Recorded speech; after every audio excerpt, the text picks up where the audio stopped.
Welcome, everyone, and thank you for joining us for the Roosevelt University Young Professionals Association Working Lunch Series. And this is day 3, so thank you for joining us. My name is Jessica Mueller. I am the Associate Director of Alumni Engagement, and I'm so pleased to have you here with us today. We have a great session to share with you, and just so excited to continue on this quest of professional and personal development with you. The Young Professionals Association is a premier networking group comprised of recent graduates and alumni across all industries, offering opportunities to make meaningful connections with one another by participating in fun social events, programs, and other activities like today's events. And today's session will be recorded. Feel free to use your reactions to send feedback to the speaker, the chat room, the chat to ask questions. I will be monitoring that and ask pertinent questions as time permits, or we'll address them at the end. So let's get started here. And thank you to Eduardo, who is today's speaker. I will be sharing the session description now and his bio. So what does it take to be a leader? Management across many industries wish to see leadership skills across individual contributors, but do not provide individual employees with any terminology or training to do so. This presentation on what does it take to be a leader helps fill the gap by exploring practices that can be utilized universally across all roles in any industry. Ultimately, anyone and everyone can be a leader and foster a better work environment where everyone's productivity is increased and the ideas allowed to foster. So I want to welcome Eduardo Lopez, who has a Bachelor's of Music in 2007 and an MA in Organizational Development, a recent grad just a few like 2 weeks ago, right, or 1 week ago. So congratulations. And he is a highly accomplished, self-driven professional with a proven success in creating, training, and leading teams of technology professionals. Lopez is passionate about collaboration and working with others to find mutually beneficial solutions. Lopez recently graduated with a master's in organizational development to complement his interest in understanding people and organizations with the goal of making effective, productive change. Lopez has been in the technology industry for over 14 years, starting from an entry level and working up to leadership management positions. His most recent endeavor has been about honing his ability to facilitate ideas and change among technology professionals and foster an environment where unique innovation can be made. So thank you for being here with us today. I am very much looking forward to your conversation, and welcome, and the floor is yours. Awesome. Thank you so much. Welcome, everyone. I'm immensely excited to go over this presentation with you. Let me share my screen here. Everyone, can you see my screen? Do you see the presentation, what it takes to be a leader? You could give a thumbs up as well. Okay. Okay. Move this aside. So I'll get into myself a little bit, but just kind of to elaborate. The reason I made this presentation, I've done this for a couple of years, and I do it with both my teams, with individual contributors from other teams. I've done it with other managers and leadership in general. And the real takeaway that everyone should from this presentation, realize that anyone can be a leader. It does not matter what position, role, title you have. You can have leadership qualities that will put you ahead of your peers. So what does it take to be a leader? I started this presentation a couple years ago, as I mentioned, because I got into technology after I graduated from Roosevelt University with my music performance. I realized I didn't want to do, what was my passion for how I'd make my money. So I got an entry-level job into technology. I had very minimal amount of training. And so I have been at every aspect of it. I've been entry level, I've been a team lead, I've been a manager, I'm recently now a director of quality. And I've worked, and I will tell you that these traits that I go over with you work at every single one of those levels. They have been useful to me my whole career. But the reason that I'm going over with you on this is because I had to learn them myself the hard way through trial and error. And once I started getting more formal professional development training, once I became management, once I, came back to get my master's in this kind of stuff, I realized that there's, that gap that people don't explain this to you. And so, like, same thing like me, you'll have to learn them through trial and error, or luckily, what I'll show you will actually be helpful. Let me know, anyone, again, you could give me a thumbs up or say whatever comments you have in the chat. Throughout your lives, whether that was in college, work, whatever the case may be, have you ever had a situation where you saw someone, management, a parent, a teacher, say something along the lines of, I wish this person or this group or whatever would show more leadership, more ownership. I wish they'd take, more ownership over something. And that happens all the time. But what doesn't happen, and what I've seen, is that no one actually explains to anyone what it actually means to be a leader. So saying to someone, in my opinion, hey, I wish I saw more leadership traits out of you, isn't enough. You have to actually sit down and explain to them what leadership traits you expect to see. So that's, again, why I made this presentation. I do it with my own employees and people because, I don't want them guessing. I want them to know what it is that I'm asking for. I've been in the technology industry for 14 years. I've been in leadership positions for 7. Again, as mentioned, I graduated from Roosevelt University, so I'm alum both for music performance and organization development. I found actually the music performance to be immensely useful in my career because it's allowed me to be comfortable as a public speaker. I like collaborating with people because you can't make music unless you work with people properly. And then with my latest degree and kind of just my experience in general, I have put a very large focus in the technology industry in creating, forming teams that can collaborate and communicate effectively. And so in my current degree, that's why the leadership theory part of that was so important, because I have found that, you have multiple teams that all have one common goal. And if they don't know how to work effectively together, it does not matter if you have the best technology in place. It's just not going to go well. So that's where I've been able to carve a niche out for myself. I really like that aspect. And so I've also started volunteer work. So I'm currently the student relations chair at a nonprofit. It's called Merit School of Music. And I'm also a mentor for Roosevelt's mentorship program. So let's dive right in. So you heard me mention that anyone can be a leader. And so generally speaking, one of the first feedbacks I get from people when I do this presentation is, well, what if I'm not a boss? What if I'm not a manager? Can I still be a leader? Again, I'm going to reiterate, absolutely. And in fact, what I would actually say, if you don't have, if you don't want to be management, that's okay. You can still be a leader. For people that do want to be management, what I would say to you, you need to show leadership traits before you're a manager. So some people tend to think being a leader means having the title that allows you to do it. That, I would argue, that is incorrect. Leadership is a process, not a position. And that's definitely a message I hope everyone takes from this. And as the little graph here shows, your ability to be a leader will heavily depend on your situation, what environment you're in.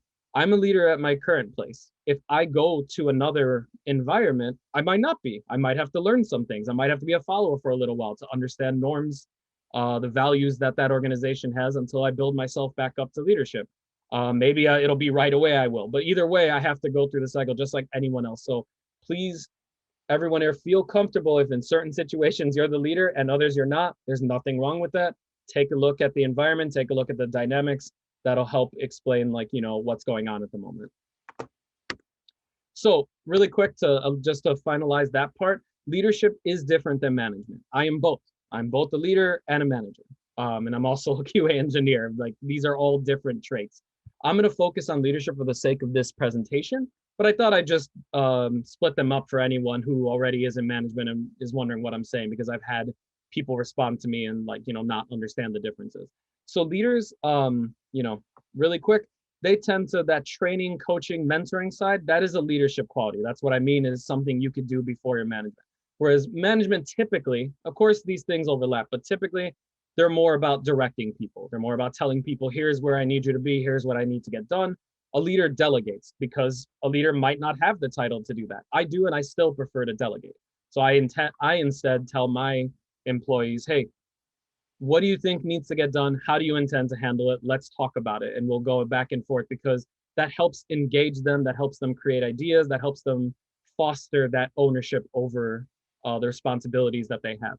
A leader is in charge of motivating their people. A leader is in charge, and I'll elaborate more of this throughout the presentation. A leader is meant to remove barriers and take risks to push process forward. While as a manager, my job is to get work done, like present work done, in the most efficient way possible. So that's kind of mitigating risk. So I understand, like, as if you're ever both, you're going to have to figure out how to deal with those two dynamics. A leader is accountable for their team, though, and a manager is accountable for their work. What that means is a leader is in charge of creating the environment that will allow people to take those risks, to try new things. And if something goes wrong, then it's on me. And that's okay. That is the responsibility that I've taken on.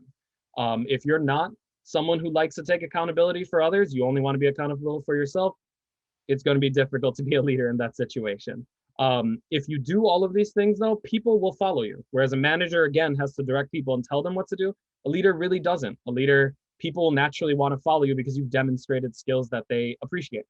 A leader focuses on long-term planning. We think about the future. We think about, what are the problems that are going to come, and then how can we best set ourselves up to solve them. Management's really short-term. How am I going to get the workload for this week finalized, kind of thing. I know I don't mean to make it sound super binary. Like, again, there are overlaps, but again, I would focus more on the leadership side for this presentation. So what I'm going to go over with you is 2 different methodologies that have 5 different criteria each. I didn't invent them. And so the first one I'm going to go over with you is the 5 practices of exemplary leadership. This is, if anyone's interested in learning more about it, there's the authors wrote a book, The Leadership Challenge. But the reason I'm using this model is because, again, before I even read this book, through trial and error and years of effort, I actually realized that, yes, these actually are the traits that make you a leader. So what I'm basically saying is, if you practice, work on these traits, because leadership is a skill like anything else, you have to work on it, you have to exercise it like a muscle, and if you don't, it goes away. If you practice each of these 5 exemplary leadership, that is, you will be a good leader. In my opinion, this is baseline what a leader needs. A caveat before I start, I completely understand, and I believe we all do, understand the logic of having an unconscious bias. And it's healthy to have it, it's healthy to know it, it's healthy to be self-aware about it. So while I'm going through these 5, all of you, please, and if you want to throw it in the chat, say something. Try to see which one of these that you identify with. Maybe you already know it. I'm sure some of these you might. Maybe one you prefer, maybe one you don't prefer. All of those are important. I'll tell you which ones throughout it that like which one's my favorite, which one's my least favorite. But one thing that I want to make very clear is that regardless of my unconscious bias, all 5 of these are equally important. You need all 5 of these. So don't leave one off. So moving on. The first one I want to talk about is what's called model the way. Now, the easiest way I can explain that is, it might sound kind of like practice what you preach, but it goes an extra step. As a leader, it is your job to clarify the values that you intend to carry, and therefore you intend the people around you to also have. And as I mentioned, even before I was management, I was a QA engineer on a project team. My job was to handle all of the quality efforts, is what a QA does, quality efforts for that team. So while I was not in charge of the team, no one reported to me, the quality efforts were mine. And so therefore I need to actually clarify what values align with quality. What examples do I intend to see? And same thing for each of the other members. There's, if anyone knows like software development lifecycle, there's, a software engineer, there's probably a project manager. Each person is capable of being a leader in this situation. As you move up, the management chain, now I am a manager and a director. My job is to sit with my employees and explain to them, here are the values that I am going to expose. So meaning like, we always have to be professional. We do have to be assertive in what we do as a quality person, because quality people the main part of our job is to tell other people what they did wrong. And so you could imagine that causes this dynamic of back and forth. We have to be assertive, but as I always tell people, We always have to be polite. We have to be professional. And the reason I do that, and the reason why I do it, because if I'm rude, my people are going to be rude. If I'm dismissive, my people are going to be dismissive. So model the way is very important. People tend to take on the characteristics of their leaders. And so if you find yourself as a leader, please understand the power that you have in that situation. Just really quick as an example of what happens when you don't do it. I was working at an organization. I was reporting to the CTO, and he made a big speech about all of us being together when we would release our product to production. So typically speaking, for release, you really only need the software engineers for that, but it's okay. We're like, okay, we're a team. We'll all be there. The whole technology group was there.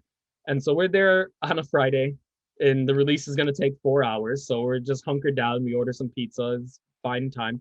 But we look around and we don't see our CTO. And we contact him on Slack, and he's like, oh, I went to the bar. And so you could see what I mean, where like, if you don't model the way, all of you think about how much everyone, me included, like everyone, all the leaders and stuff too, and individual contributors, how willing were we to listen the next time he said we need to do something? It diminished because he wasn't modeling the way. He wasn't doing what he said we were supposed to be doing, and people notice those kinds of things. So model the way helps build credibility and trust. Next is inspire a shared vision. If you are a leader, and again, with that kind of long-term planning, how much fun for all of you, and I'm sure each of us have been in this situation. I know I have. How much fun is it to realize you're part of someone else's plan that they didn't explain to you whatsoever? Like, they didn't tell you. They're just like, oh, and this is what you need to do because in 3 months, this is what's going to happen. And you're just like, whoa, where did this come from? Why are we doing this? What is the, specific criteria that we need? It's not pleasant. So as a leader, definitely share whatever long-term planning or vision you have with the group. The reason for that is it'll get everyone else also focused on that kind of long-term thinking, which is what you want. It also makes them feel more a part of the plan. So even though it may have started out like same thing, I have to come up with long-term planning for my teams. As a director, I have to think always like several months ahead. But if I want other people that I know I'm going to need to get it done, then I bring them in as early as I can. Hey, here's some thoughts that I have. What do you all think? And getting that communication, it gets people excited. It gets people to be a part of it. And then at that point, it's not really your plan anymore. It becomes everyone's. And that's the dynamic you want. In terms of unconscious bias, inspire shared vision was the hardest one for me. And it's generally pretty difficult for most people. It's very hard, especially when you're in the middle of work and doing a million different things, to take a moment and figure out the future. I know it's difficult, but if you're one of the people that can figure out a good dynamic to come up with future solutions and future problems, I promise you this one will move you ahead. And full disclosure, this was the one that once I really started practicing it is what ultimately got me my manager title. I started coming to people and being like, hey, I've noticed these problems keep coming up. Given the time periods that they were, I suspect that with the workload that's coming in the next month, we're going to see it again. Here is a solution I think would help mitigate it. And that's, I guess someone liked that and decided to slap the title on me at that point. But yeah, this one was my hardest one. So another one about being a leader is what, as I told you about that sort of taking risks, is challenging the process. Now, don't misunderstand. What I'm not saying be difficult for the sake of being difficult. What I'm actually saying is when you started a new place, or maybe it's a place you've been at, go ahead, learn the norms, learn the values, do the task the way that it's been done, that someone trains you, do it that way. But as you're doing it, think about it. And if you have thoughts like, hey, you know what, there might be an easier way to do this, there might be a better way to do this, that is challenging the process. And go ahead and communicate those things. Leadership definitely tends to appreciate it. Everyone gets that one boss that doesn't, and it happens, and please don't let that deter you. Challenging the process is immensely wonderful, because the fact of the matter is, in especially in the technology industry, but I assume others as well, technology is great. It grows, it changes. Stuff that we use this year is going to be different next year. But process and people are a huge part of that. And a lot of innovative ideas come from people, like surprise, surprise. And if they don't have a space to experiment and take risks, you're going to fall behind. There's no way around it, because someone else is going to be doing those risks, and they're going to be creating processes that put them ahead. If you are a leader or a manager, give your people the environment to challenge the process. So me specifically, whenever I hire and train a whole new team, I tell them, like, if you have ideas, come bring them to me. I will never get mad at you for trying something new. I've never once gotten mad at any of my employees for trying something new. I would not enjoy it if they had a great idea that we didn't utilize because they were afraid to tell me. So I always give them that environment, like, please come talk to me about something. I'll tell you if it'll work. Maybe you've thought of something that I've never thought of, because my first boss, that's how he treated me when I first entered the technology industry. He wouldn't 100% tell me how to finish something because he wanted to see what I would do. And so he was forcing me to challenge the process, essentially. One thing, please, to take away from challenge the process for all of you, please do not be afraid of failure. When you're taking risks, that's why it's called a risk. Some things will work, some don't. I have had multiple processes in my life not work the way I wanted to. I've had several successes as well. I learned from both, sometimes even more from the failures. The easiest way to kind of say this, I think everyone recently probably saw the Michael Jordan documentary. He said it himself, like, I failed. I missed the game-winning shot 100 times, and that's why I succeed, because that's what it takes. You have to take risks if you want to improve and better yourself long term. Full disclosure, this one is my favorite. I love enabling others to act. So when I started out as an individual contributor, obviously, I knew how to do my own work. I knew how to handle my stuff. I knew how to be accountable to myself. And this was an interesting one once I started making myself out to be a leader, because the fact of the matter is, no leader in the history of humanity has ever accomplished anything extraordinary without the help of others. And I know we could think of some people. We might think of Steve Jobs, we might think of Barack Obama, but the fact of the matter is, while they are obviously the leaders of what they do and we remember them, they had entire groups and organizations behind them helping push forward. And it's not possible to accomplish anything without that. You need other people, whether it's on your team, whether it's on different groups. As I mentioned, the technology industry, I work on the QA team, but we need the software developers, we need the project managers, we need the business analysts, we need the account managers to accomplish anything. And so my ability to collaborate, communicate, and be transparent with those groups is huge. Work won't get done if that's not there. And so enabling others to act is wonderful. And when I say enable others to act, it's also giving people what they need to take on a task. Because I can't do everything, and no one can. No one can accomplish everything. And if they try to, it's not going to work out in the long term. But you can talk to other people. If people come to you with questions, definitely answer their questions. If someone comes to me for a training question or something, I am more than happy to sit down with them, walk them through it, because now that they're trained up, they can now go take on that task while I can go do something else, and that accomplishes more work overall. So empowering other people to act like leaders is huge, but it is an investment. Obviously, we've all been there. I know I have, where you're like, you know what, I could have just done this task much faster than I could have explained it to someone, but that only matters in the moment. Again, we're all, after this talk, we're all leaders now. We have to think about the long term. And while we could have done it quicker ourselves, enabling another person to do it will generate more work in the long term down the road. Does that make sense to everyone? Cool. And finally, for these first 5, this one is the one where whenever I've done it with training, I've had other managers or leaders kind of be like, is this one really that important? Do we really have to do that? And I get it. When I first started in the industry, I was a 22-year-old working at a company with much older people. I was the youngest person. And this wasn't something that was really done. It was pretty much just like, hey, we pay you to do a job, so do your job. And leave your feelings at the door were pretty common phrases. But as time has gone on, that is not the way to lead people and I'll explain why. So encouraging the heart is essentially celebrating any values, any victories. Like if someone brings a good process to the table, tell them, and you don't have to go crazy. You could just be like, hey, that was a wonderful idea. I really think that's going to help. And the reason you do this is not, obviously kindness is a big part of it, but it's not just kindness. As you encourage the heart and encourage values in others, they will demonstrate those values more. So if someone goes above and beyond and you want them to continue doing that, encourage the heart. If someone took I had an employee who made an entire presentation that we needed to show in front of a client, I absolutely thanked her for that because it was wonderful, it was helpful, and then she was empowered to want to keep doing that.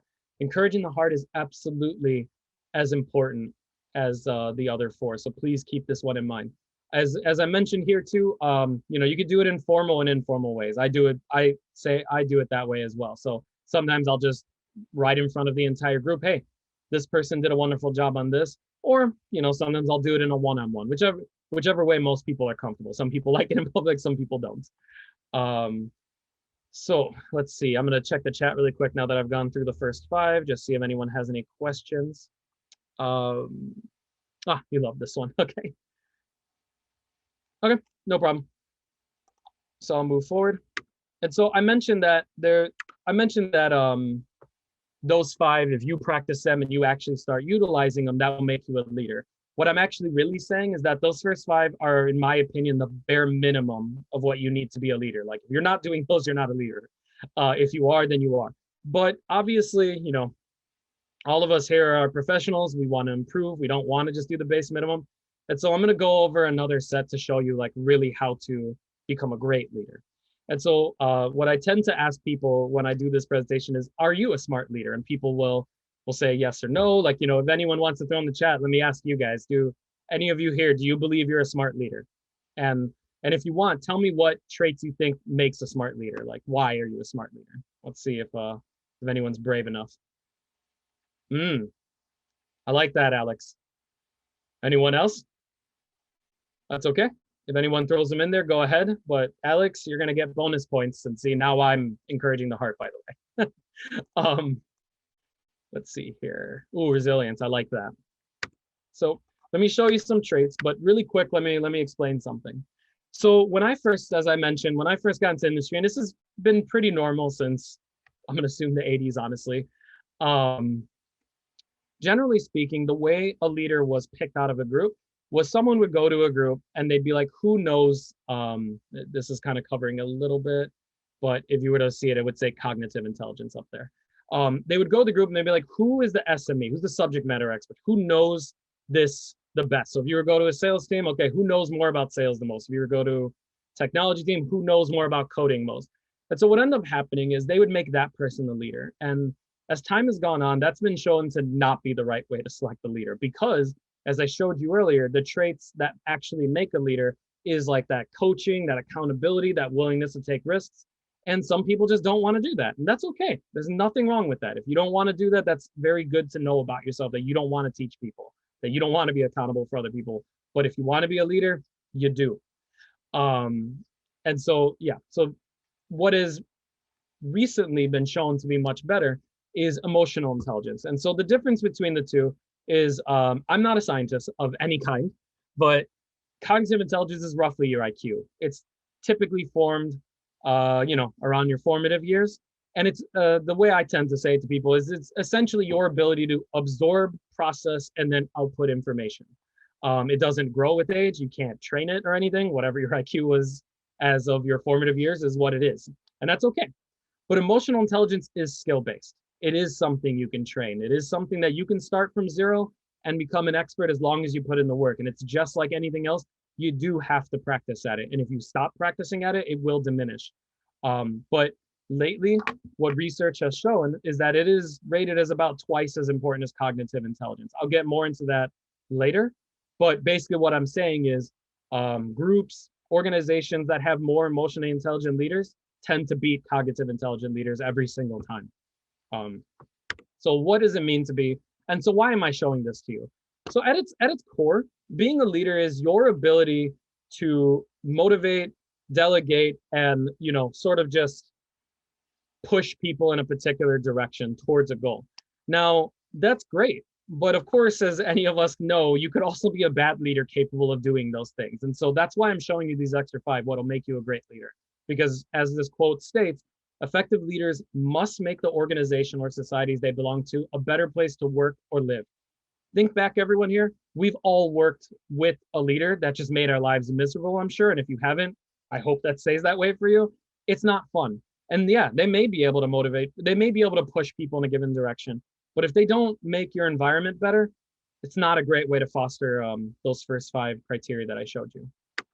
So I'm going to show you the 5 components of emotional intelligence. The first one is self-awareness. If you develop these 5, by the way, like this is what will make you a great leader. And they're difficult, but I trust any one of you can do it.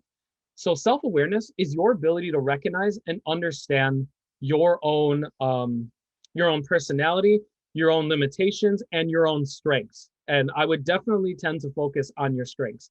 People, generally speaking, they're willing to note their weaknesses and they believe they need to work on them. And that's okay. There's nothing wrong with that. So as an example, I'll be full transparent here. One of my weaknesses, I tend to be a little disorganized. And so I have worked on that enough so that it's no longer a determinant to me. So I've learned organizational skills to get better at it, but it's never going to be my strength.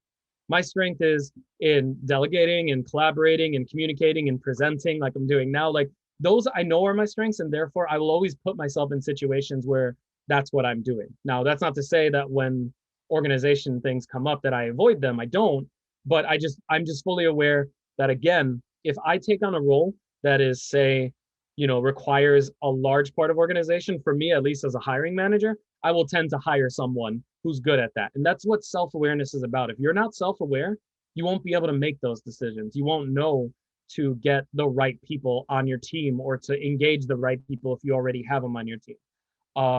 And like I said, some people have a tough time with this one. I've absolutely worked with people where I've asked them a question and they've given me a 5-minute answer, and I'm fully aware that they did not know what I was talking about because nothing they said for 5 minutes answered my question. And it's frustrating. So don't do that to people, because if you do that to people, their trust in you goes down. They're not going to want to ask you questions. They're not going to want to engage with you. And if you don't know something, just be honest about it. Oh, I'm not sure about that, but I can go find out. I promise you that one phrase will get you out of multiple situations that people appreciate it because they'd rather you be honest than not. Self-regulation, very important as well. So your ability to control your impulses and moods is very important. Now, let me make something clear here. I'm not saying to be a robot or not have feelings. The fact of the matter is, we human beings do. We have emotions, and it's okay to have those. There's nothing wrong with them. Like me, I might be at work and I might be frustrated, so I'm going to allow myself to be frustrated. Maybe I'll go out and take a walk. If I'm mad at something, same thing. I'm allowed to be mad. I'm allowed to be sad. And I recognize those things. What I don't do is I don't allow any of those emotions to cause me to say, lash out at someone.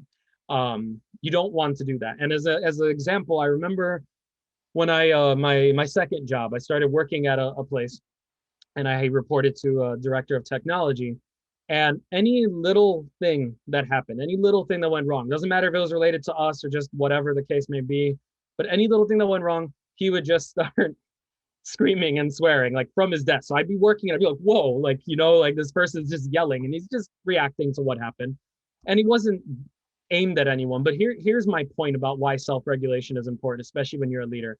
How willing would any of you be to go talk to him and tell him that something has gone wrong or right, either way? Like no one wanted to approach him because we weren't sure how he'd react. And that's why self-regulation is very important. That's kind of like here where I met the hallmarks here mentioned as like openness to change. People won't feel like they can take those risks if they don't feel safe, I guess is the best way to say it. So your ability to again, think about your emotions and then focus them into something productive will be wonderful.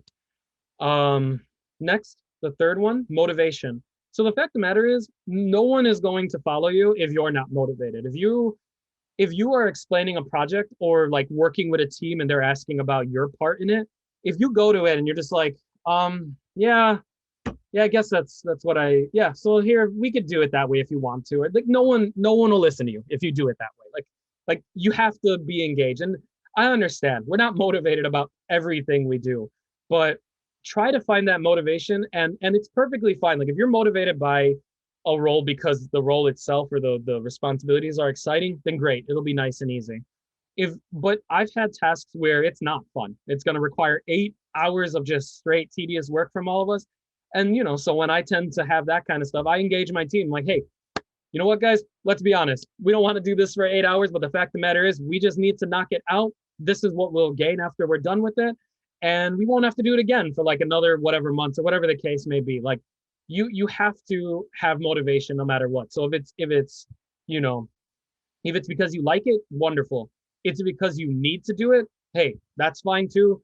If it's because you're obligated to do it, that's fine too. Just be honest with yourself and the people you're talking with. So keeping that optimism is just a wonderful trait to have. Now, Alex, this is where you get bonus points. You mentioned empathy.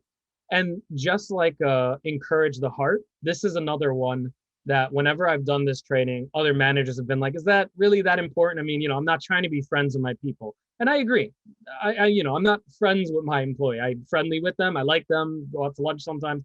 But, I get the logic of keeping that barrier, I guess, when we're in work situations. If you're individual contributors amongst each other, it's a little different. But I understand what people are saying. But empathy is not, that's not what empathy means. So for the sake of this conversation, for the sake of working in an organization, because if I were to ask someone what the definition of empathy is, like 50 people, I assume I'd honestly get 50 different answers back. Empathy means the ability to understand what's important to others, even if it's not important to you. And that is the key part. Because obviously, if we let's say like I'm a parent, well then obviously I'm going to understand another parent asking for, an hour or some time off to be able to take care of the kid, because I would understand it. But, in real life, I'm not a parent. I still understand that with my employees because I empathize with them. It doesn't matter that I don't fully understand what they're going through. I just need to understand that it's important to them. And let me make something immensely clear about just how important empathy is. So I was working at an organization, and I was working with one of my colleagues, wonderful person. Like they went from kind of similar to me. They went from entry level all the way up to being a team lead at that organization in the span of about 2.5 years. So they were just great. They were willing to put in the late hours. They were willing to communicate whatever needed to be done. And so this company was very pet friendly. So we were allowed to bring pets in. We could have our dogs and such. And so what I'm getting at is one day my colleague wasn't in. And the reason was their pet had gotten ill, and they needed to work from home. So in 2011, this might sound surprising, especially with all things, going on right now. But in 2011, working from home wasn't really allowed. It was frowned upon. You could do it, but people didn't love it. So they needed to take their pet to the vet, and that's why they worked from home. No work got missed. They did everything they needed to after hours. Everything was fine.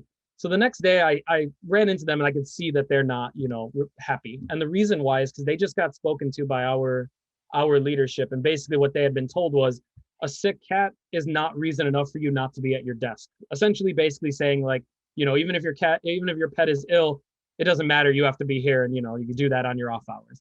And now let me make something again. I'm not clear here. I'm not trying to start a conversation on if that is the right way or not, or, I'm a pet person. So to me, I definitely think, if my pets get sick, I'm going to take them. But what I really want you to focus on is that person was looking for another job within the week. And that's all it takes with empathy. It takes one bad conversation to completely disengage a person, even someone who is really good at their role, really committed to the company, and has moved up and wants to stay. If you have one bad empathic talk with someone, it's possible that that's what's going to happen. So trust me, everyone, please take empathy very seriously. And again, you just got to understand what's important to them. Finally, the last one is social skills. So social skills, that sounds, I know, like what I'm saying is your ability to talk to people. And that's true. You do have to communicate with others. And so I'll make some caveats here. But the best way that I can explain social skills is kind of a combination of the 4 that came before it. If you are self-aware enough to know what your strengths and weaknesses are and are comfortable with them, if you're self-regulated enough to be able to, focus your emotions into something productive, if you're motivated enough to drive people in a direction, and you're empathic enough to understand them, your social skills will naturally increase. Now, I get asked this, and maybe someone wanted to ask this, so I'll just mention it here. I get asked this sometimes in trade. So some people will say, well, what if I'm an introverted person? You know, because you could tell probably from this presentation, I'm an extroverted person. I love talking to people. I have no problem socializing with people. But some people are introverted and maybe they don't want to at all times. What I would tend to tell them is that being an introverted person does not mean you can't develop your social skills. I have met some of the best public speakers, the best conversationalists, the best planners that were introverted people. And this kind of goes to the self-awareness part. The main thing about them was that they understood their limits. For me, I could talk to you guys for 3 hours if I wanted to, especially if there's a back and forth where you're talking to me and I love engaging conversation. But for an introverted person, you know, I had one colleague who was wonderful, but about 45 minutes was her limit. Like after 45 minutes, she would just politely just be like, hey, I need to go back to my office and handle some stuff. And that was her way of getting out of it to recharge her batteries. Nothing wrong with that. Understanding where your limitations are is perfectly fine, and being able to utilize them will make you better at social skills. Before I move on to just kind of the final slides, does anyone have any questions about any of the dynamics that I've talked about? Does anyone, and you could say it in here in the chat, you could say it, you just verbally say it to me. Does anyone want to ask about any of these 5? These are the previous ones, and I can elaborate on them further for you. Okay, no problem. I'll move on then. So, of course, the question becomes like, you know, as I've just stated, these are skills that you're going to have to invest in and spend a decent amount of time in. So you probably are asking yourself, like, why? One of the main things that I tend to tell other individual contributors, other managers, other directors, other senior management is that the fact of the matter is, good people are rare. If you find a good person, if you found someone that develops these leadership skills, you want to keep them. And so for all of you here, if you develop these skills, you will be those good people that constantly get, like, you know, recruited or you know, brought on teams and given responsibilities. Because the fact of the matter is, as the quote here, companies don't have ideas. Like an organization doesn't have ideas.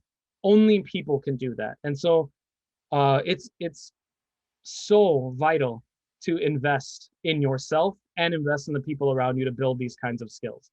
It honestly will just make your environment better, as the quote earlier had mentioned. Who doesn't, you know, when you think about it, which of us doesn't want to work with people that are showing those traits? Who of us doesn't want to work with someone who's self-aware, who is modeling the way, who is encouraging the heart? It just makes the organization such a pleasant place. And we all probably know exactly what it's like to work with someone who is not demonstrating those traits and how just not fun it makes it sometimes. So, you know, why bother? Like, you know, again, it's a lot of work, but definitively studies have shown, and these studies are taken from Harvard Business Review, studies have shown that the top companies that have their management and, you know, just anyone really, but people in charge of decision making that have those emotionally intelligent and, you know, leadership qualities, their productivity increases by 20%, which again makes total sense. The more you invest in people, the more that you show these traits, the more that they feel like they can take risks and are, you know, engaged in the environment, the more work they're going to give you because they want to. Whereas if you don't do those things, as you can see here, teams tend to underperform by 20%, because what ends up happening is a person isn't going to go the extra mile if you're not willing to, you know, go for them. And so they'll just do the baseline, what they need to get their job done. Is that fair?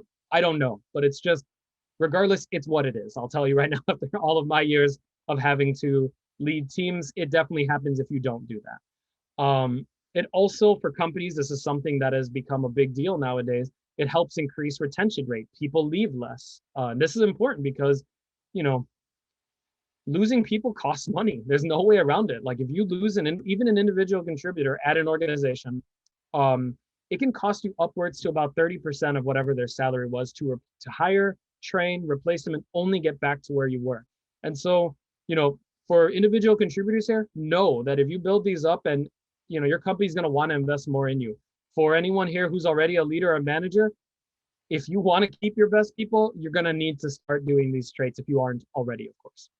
And yeah, and honestly, these kinds of things just help you and your team better adapt to stressful situations, because it's going to happen. Work comes in, dynamics shift, and And if you set yourself up in this way, if you start this process, you know, whenever those stressful situations come, whether they're tomorrow or months from now, you at least know you're with a group of people that you trust and you guys can work together to do it, as opposed to just being an individual and feeling like feeling like you're alone.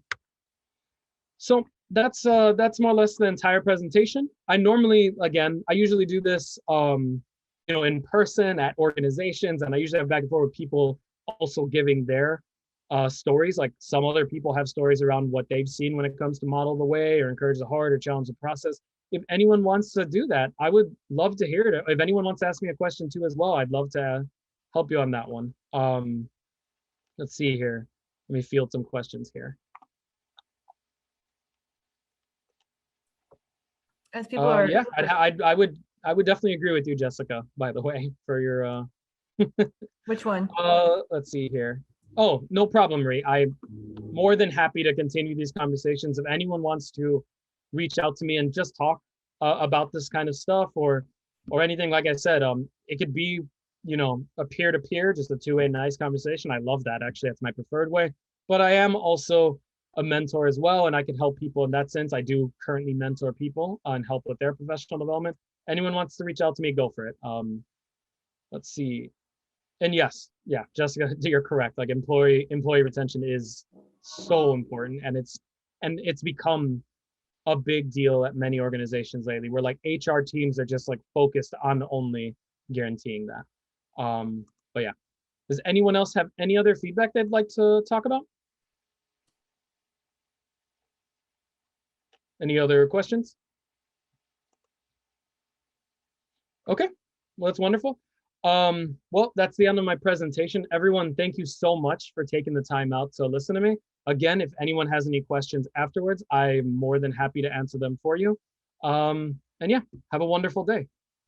Yeah, I wanted to just say thank you so much to Eduardo here for sharing such great insights on not only leadership, but, you know, as many people have commented here, you know, giving very palatable examples of kind of what to do and what not to do that have come up along the way.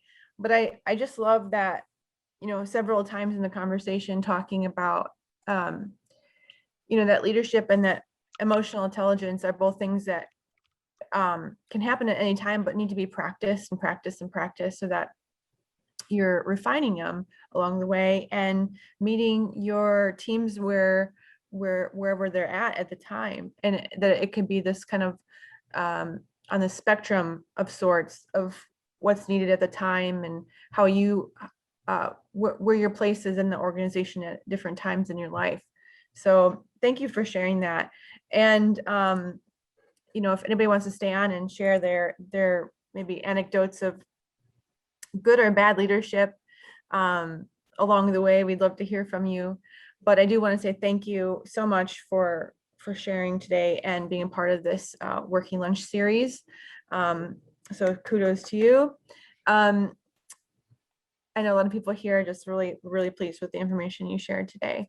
I did want to say that if you're interested in being part of the Young Professionals Association, I'll put a link here on how to get involved. Please also connect with Eduardo on LinkedIn. You should have the link by now, but we also have a meet and greet on May 28th in the evening. If you want to welcome the co-chairs and be a part of, you know, that content sourcing so that we are providing content for you as a young professional that is important to your leadership and your professional growth and personal growth. So thank you so much, Eduardo, and everybody here for being here, and have a great rest of your afternoon, and go Lakers. Take care. Oh, thank you. It was wonderful. Thank you, everyone. Have a wonderful day. Thank you.